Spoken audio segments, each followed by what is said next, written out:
Ladies and gentlemen, welcome to a new episode of Flesh Wound Farce, where we review and discuss your and our favorite comedy films.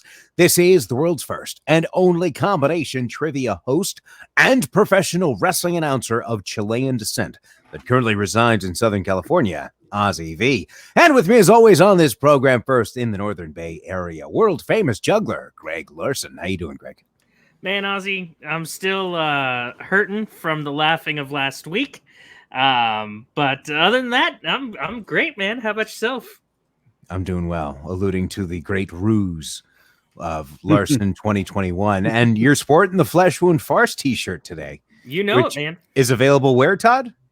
We'll just go to fleshwoundfeatures.com and click t-shirts. There you go. I'm still waiting on mine. And that voice you did hear was Flesh Wound producer Todd. 99.9% of the time is chilling when he has his flash drive and his caffeine-free Diet Coke. Without those, he ain't chilling. He ain't chill. I'm sorry. And I think I lost my flash drive, so I guess I could go through my bags, but I haven't yet. Well, that's unfortunate. I'd like to thank ladies and gentlemen for joining us here, whether it be on YouTube or the audio version on Spotify or wherever you enjoy your podcasts. This week, we did have the pleasure of watching, and we'll be discussing and reviewing 3 Amigos. Before we jump into that, Todd, if you would do the honors and play us the trailer. All right, here we go.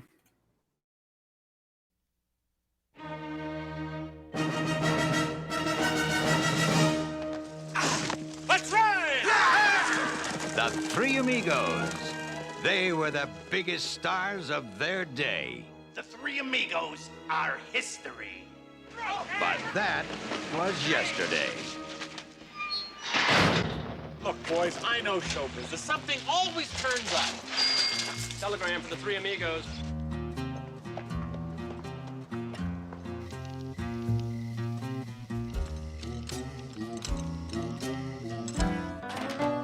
Come with me where moonbeams paint the sky.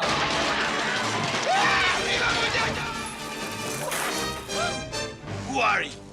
The 3 Amigos! Arriba!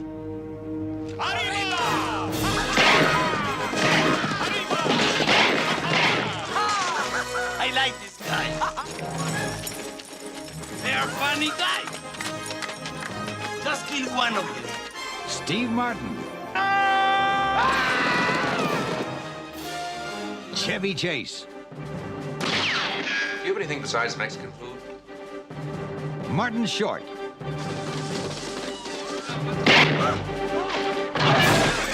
The 3 Amigos.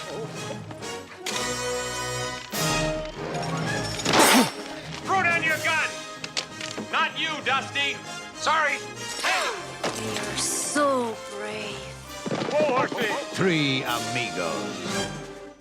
I'll come back one day. Why?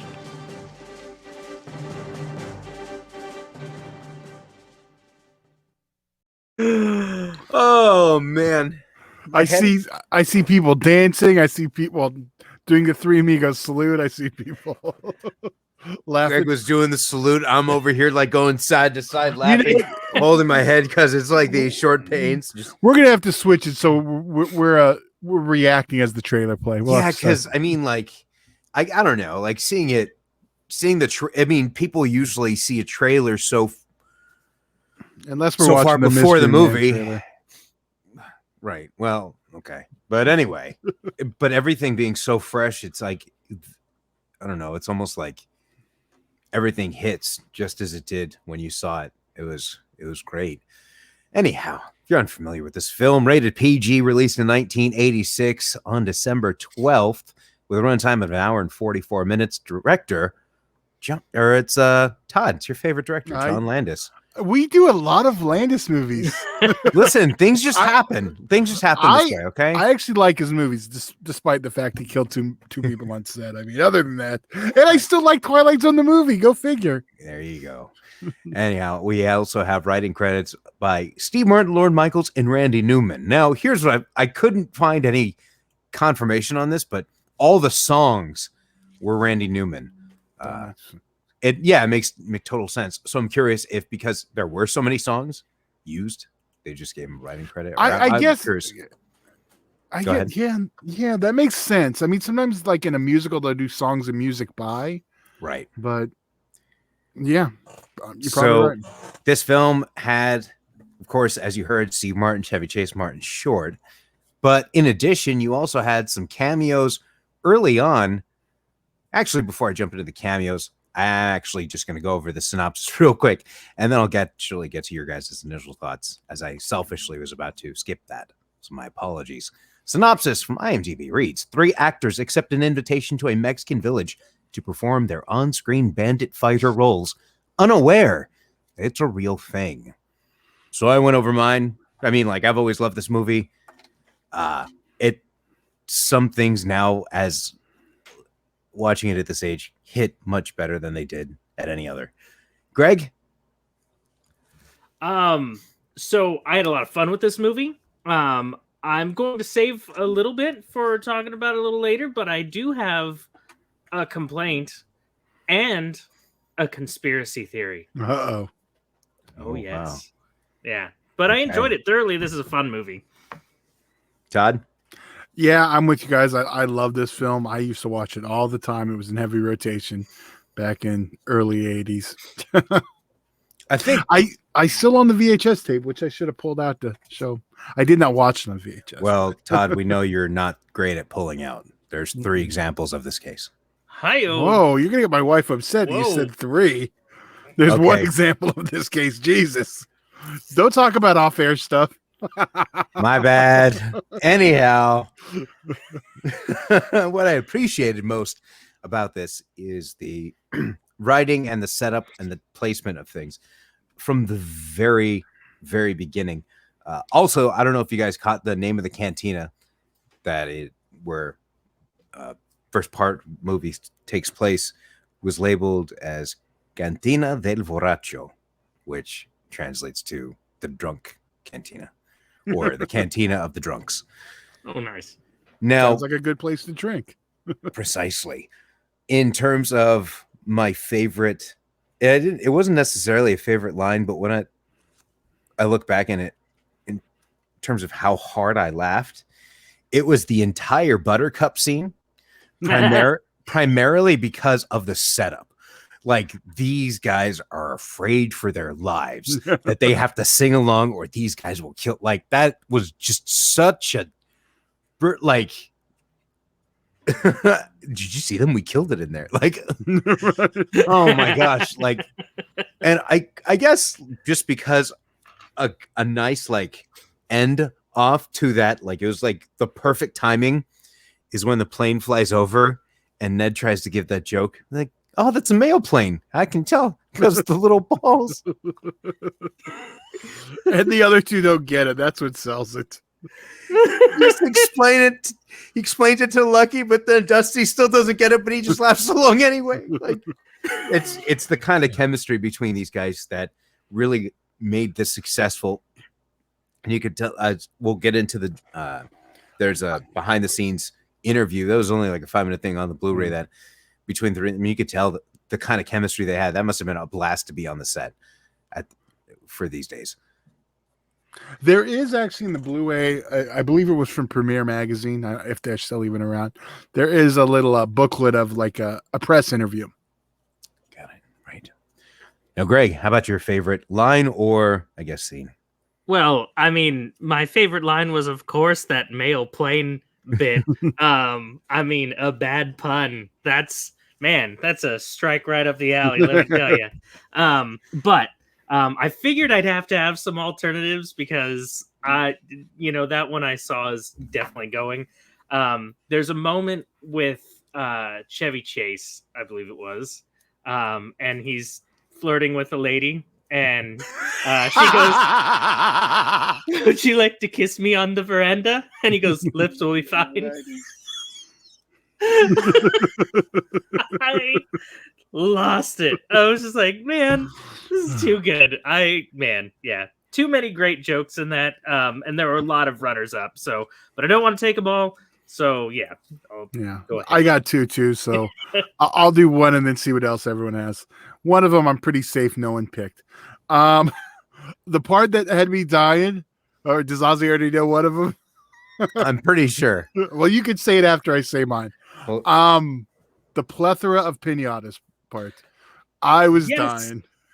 Okay, so I have to bring this up because during that scene, then they mentioned plethora a lot, and in my old sign language class, my sign language teacher, he was obsessed with using the word plethora, and he told us how much he loved that word. So after 20 years of being out of his class, I messaged him on Facebook and was like, hey, there's a day you were obsessed with plethora. Was this because of Three Amigos? And he goes, actually, it was a college thing that me and my friends always said, and we love that word, but you have a weird mind that you bring that up 20 years later.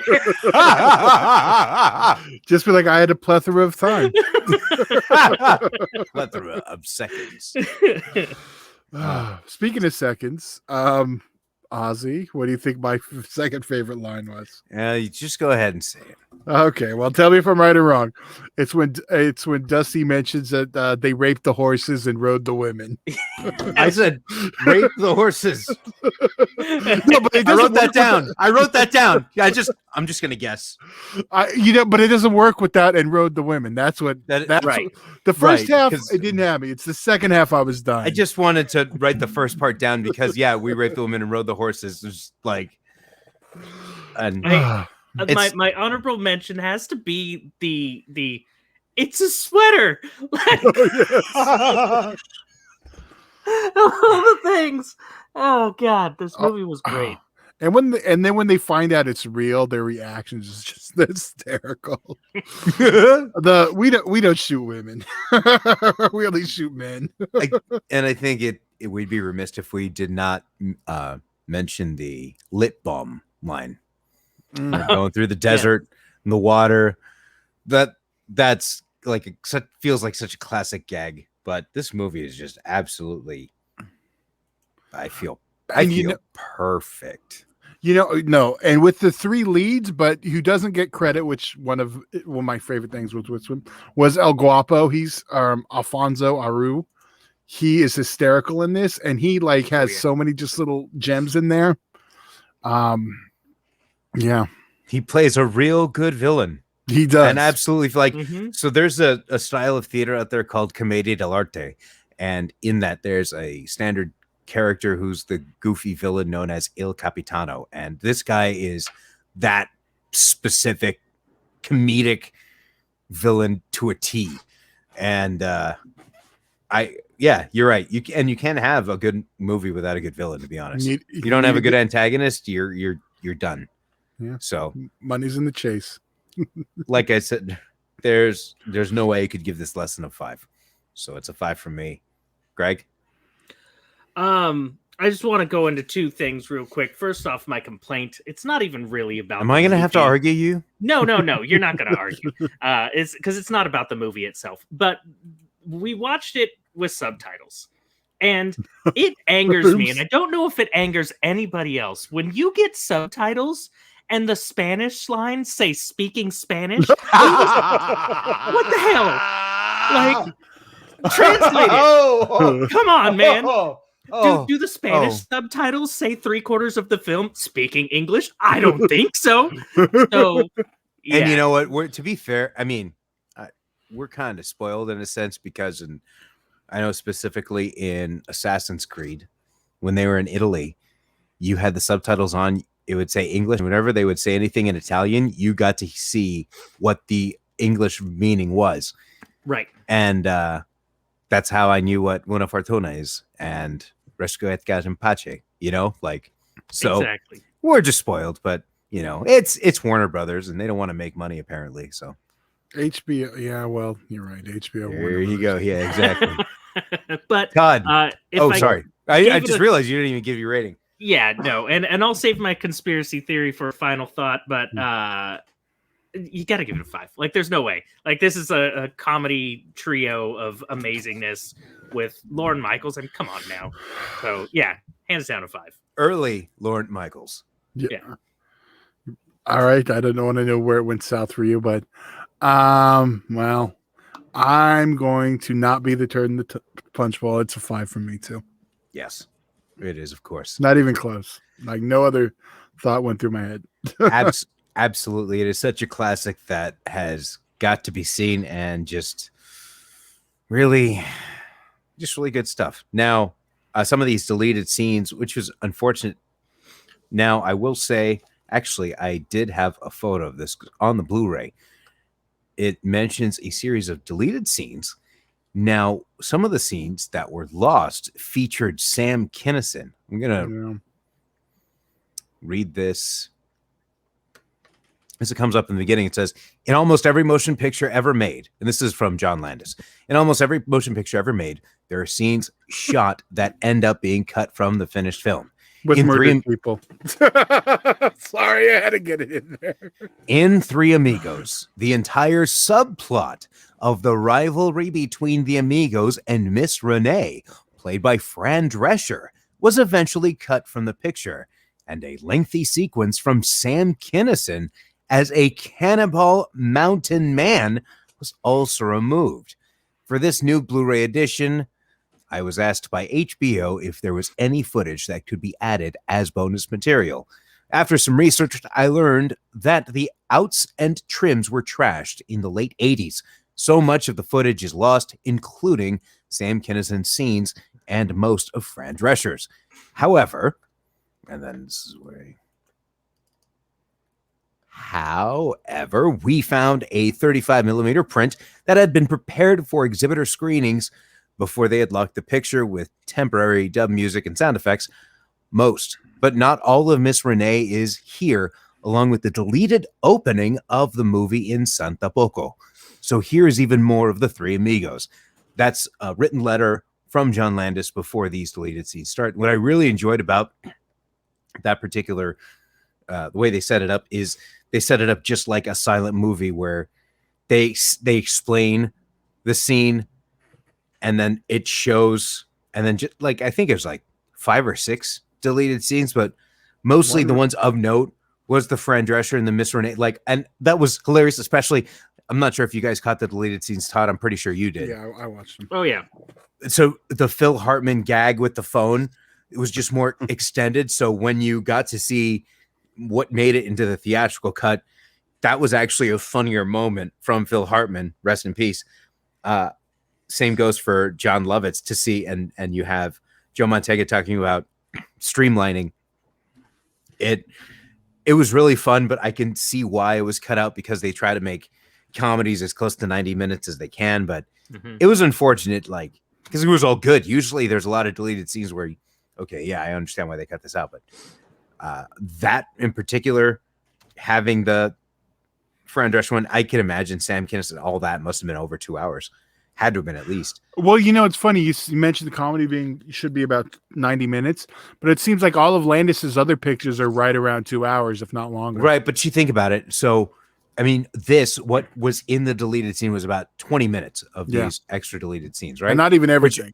Right, and also featured, so the opening in Santa Poco where you actually saw El Guapo come in and say, I'll be back at the next full moon.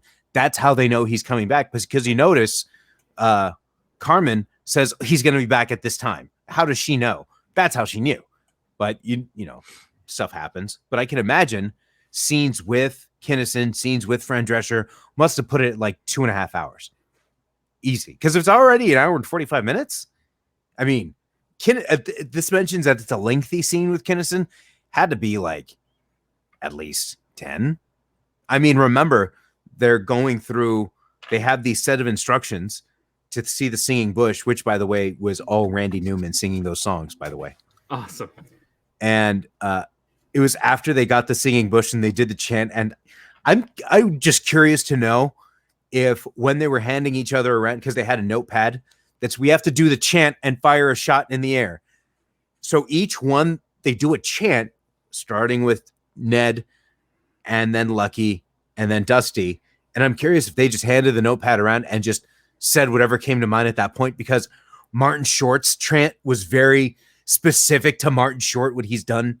And same, I don't know if that's Steve Martin, but Chevy Chase was the same, you know, like it, which he does this kind of facial expression where noise comes out of his mouth. It's very funny. Anyhow, I can imagine everything all put together probably would have been closer to 2 hours and 15 minutes. Yeah. So that's my guess on that. But still, I'd still like to see that cut though. no, let's not get the Landis cut trending. Well, no, because I can't even get Ozzy to watch the Super Mario cut. Okay, that is not happening. Okay, you Ever. know what? You will have to tie me down Clockwork well, Orange style to get me to watch that. What about for the Patreons? That's going to be See? like, no, listen. I'll do it, but it has to be at a $20 level for a month because Okay. I want to get some real money for watching that piece of crap. Can we do a I'm not feature of kidding. that Double Dragon? I'm not even kidding. And then why don't we throw stupid Street Fighter in? You know what? Actually, I just got an idea, but we're just going to discuss this later. We shouldn't have this discussion here. Think about it. Actually, I'm going to write this down. But you guys have any final thoughts on this film? I'm going to let you guys talk about that while I write something. Yeah, I definitely have my conspiracy theory. So there's a scene in this movie in which Chevy Chase is playing guitar and singing horribly. And there's this old woman who's sitting next to him that gives him this very judgmental look when he sings. Okay, right. I have a feeling that woman cursed Chevy Chase so that every year that Martin Short and Steve Martin aged, it actually went on to Chevy Chase, looking at how they all look now. I'm pretty sure that's how it worked. I'm pretty sure that's not the only curse he's had placed on. That's a fair point. My 8th grade U.S. history teacher told me something interesting about Chevy Chase. He says Chevy Chase was known, and there's also an interview between the three of these, Steve Martin, Chevy Chase, and Martin Short, as for promotional features. So it's a quick 5-minute thing as an extra feature on the Blu-ray. And there's a gag where Martin turns, he says, "You like to use props and you like to fall?" Referencing Chevy Chase on Saturday Night Live, who would portray Gerald Ford falling all these times, right? Now, because he fell so many times as Gerald Ford, he was prescribed painkillers, and he got addicted to the painkillers. So he needed to check into the Betty Ford Center for playing Gerald Ford. It circled back to the Betty Ford Center. That's funny. Yep. Good old Mr. Wallace. Anyhow, so in terms of so Greg, you had some final thoughts. Todd, did you give yours? I know. I grew up with this picture. It holds up well. The comedy's timeless. It was a period piece then. It's a period piece now. So it's just funny. I completely agree. I can't say anything better about this movie. It's one of my favorites. Now, we will be back next week with a new episode. Of course, being able to join us on YouTube or wherever you enjoy your podcast is always a plus. And we're going to be watching and reviewing, discussing One Crazy Summer. As beginning of summer is officially this week. So it'll be the first Monday of summer, rather.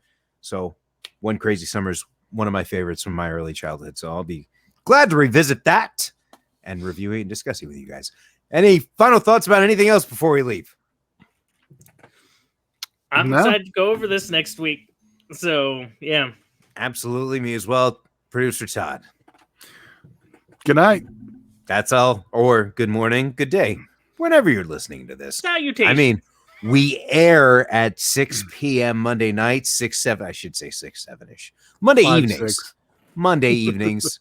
So if you're not live, have a good blank, enter whatever period of day you are entering. How about that? Enter the blank. Okay. I think we should have just ended with what I was saying. Yeah. You want the last word. Yeah, I kind of do.